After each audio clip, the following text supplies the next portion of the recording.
In my search for more obscure works to explore on this channel, I've come across a good number of animated works I've never heard of before. One of the first I ended up finding was a 3D animated film called Ratatoing. It was made by Brinquedo, a Brazilian studio known for creating low-budget knockoff films, or mockbusters, particularly of popular Disney, Pixar, and DreamWorks films. This one was released in 2007, the same year as Pixar's Ratatouille, which the film appears to be ripping off. I've never actually seen Ratatouille, but going by the overall concept, the title, and the design of the main character, I wouldn't have trouble believing that. But ripoff or not, this is one of the worst animated films I've ever watched. The opening sequence alone shoots up a lot of red flags. A lot of the models here have just basic materials applied to them, which doesn't actually give them any real texture. This not only makes them look incomplete, but in turn makes textured models like these sacks stick out considerably. The burlap texture on these sacks is rather ugly to look at, due to it being a low resolution texture and having this odd glittery look that burlap doesn't have. Most of the metal materials look awful as well, as they're either really murky or not reflective enough. There are no contact shadows on any of the objects either, which makes a lot of them look like they're not really sitting on anything. The marvelous city, land of sun and heat, with one of the most beautiful urban skylines in the world. Forgive me if I sound nitpicky throughout this review, but there is so much in this movie that comes off as just plain inept.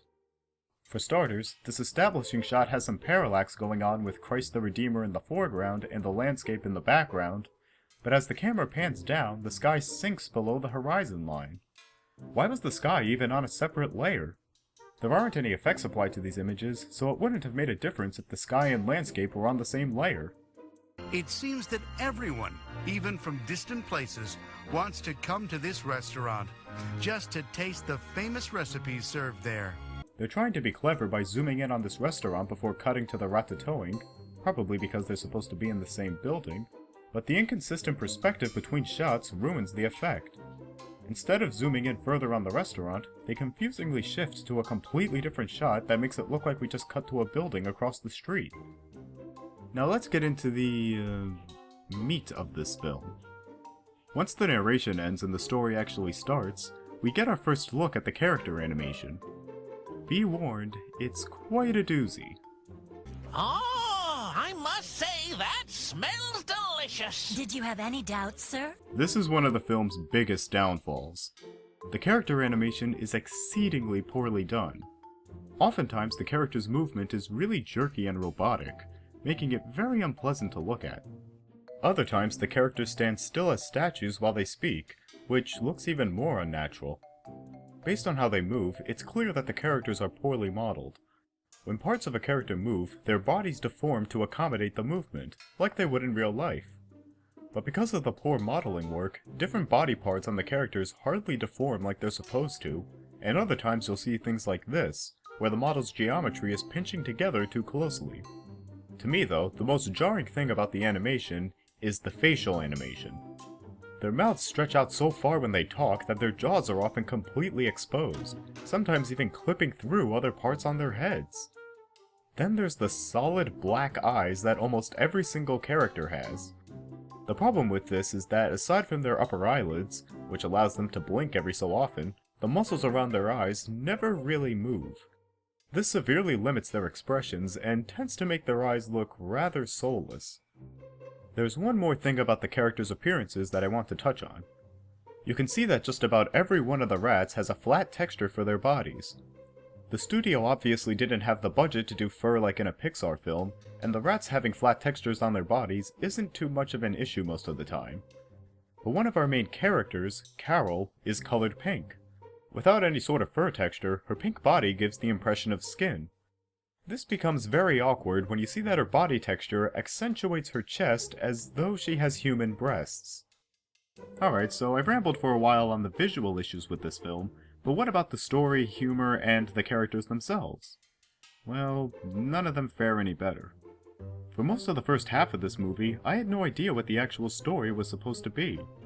We open up on this restaurant for rats and watch them either praise the food, take and serve orders, or pester the main character about his secret ingredients for almost 14 minutes. To put that into perspective, this movie is 44 minutes long. It's divine, don't you agree, Oscar? Yes, Maria Liche, just divine. Indeed, this restaurant is very good, Maria Liche. What makes it even worse is that the opening narration already established that the restaurant was famous and that the owner uses secret ingredients, rendering much of the dialogue in these first 14 minutes useless.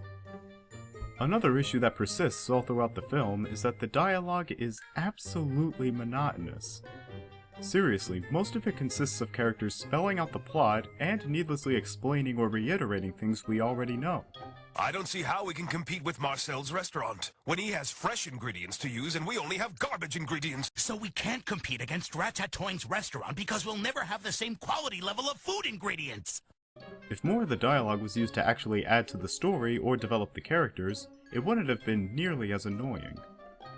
But the dialogue isn't the only thing that's repetitive here. You'll notice throughout the film that certain animation sequences are recycled over and over again. It becomes especially obnoxious when the recycled footage is just filler that didn't need to be in the film at all, like parts of this sequence of the main characters getting ready to rob the human kitchen. However, the most blatant filler comes in during this scene, where the antagonists plan to scare the humans in the restaurant above Ratatoing. 1, 2, 3, now!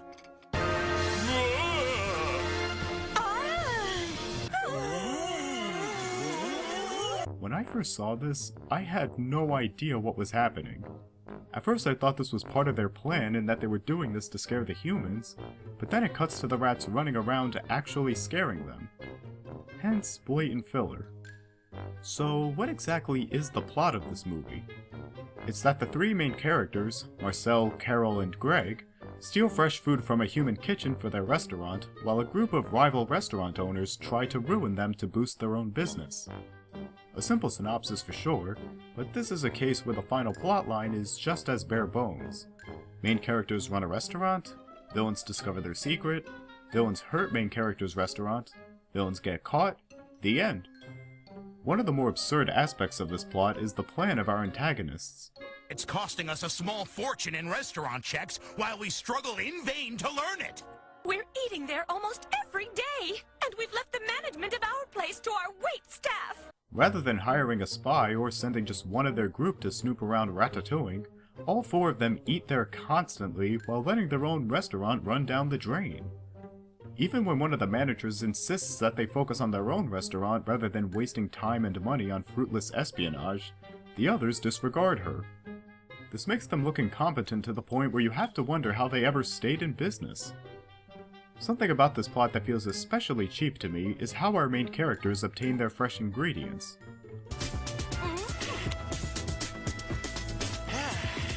Apparently they have high-tech spy equipment. No story behind this, they just have it. This would have worked better if they used equipment made out of scavenged materials, like something you'd see in an old Tom and Jerry cartoon. Just giving them this kind of spy equipment via Deus Ex Machina makes the writing look childish. Now let's discuss the characters, starting with our three leads. Carol is the cautious, feminine one, Greg is the fat, dumb one, and Marcel... Okay, there's so little to this character, I can only categorize him as the protagonist. That's practically all there is to their personalities. None of them develop over the course of the film, and their simplistic characterizations don't make them very relatable. There are a couple of points the movie makes, like Marcel being shy around the customers and Carol being flirty with him, both of which could have added a little more depth to the story. Unfortunately, they don't affect the story in any way. The antagonists of the film are almost just as flat. There's not much to them aside from their desire for their restaurant to have business again, and that they're rather calculating. Ironically though, they're actually slightly more rounded than our protagonists. While it isn't much, they at least have some semblance of a backstory and exhibit a little bit of development towards the end. Lastly, the jokes of this film never hit the mark. They're either too predictable, really dull, take way too long, or some combination of the three. They're like super secret agents. It reminds me of a Rat Bond movie. I hope Ottavio remembered to lock the front door. Greg asked me to do something before I went home, but what was it? I think I had to go to the store. But which store? One scene that particularly irks me is the first heist scene, in which Marcel gets stuck on an active ceiling fan. They push the button behind you! Did you say pull? No! Not pull the button! Push the button! Are you saying button? What makes this joke even worse is its setup. Greg had accidentally turned the fan on by leaning on the switch, and Carol saw him do it. Why didn't she hit the switch immediately after? They also attempt to have a running joke by giving Greg what's supposed to be a catchphrase. Precisely! Precisely! Precisely! Precisely! Okay, just saying the word precisely doesn't qualify as a joke. Yet they hammer this in so much that they even shoehorn it into places where it doesn't make sense. Watch your back over there, Marcel! Precisely! There was only one part of this movie that managed to make me crack a smile, and it wasn't a joke. Towards the end, Marcel ends up getting chased by a cat and... Instead of properly animating this cat, they have it dopily run around on its hind legs. At first I thought this was done because the animators were incapable of doing quadrupedal animation, but at one point the cat actually does move around on all fours. This leads me to believe that they just cut corners and did this rather than giving it a proper run cycle.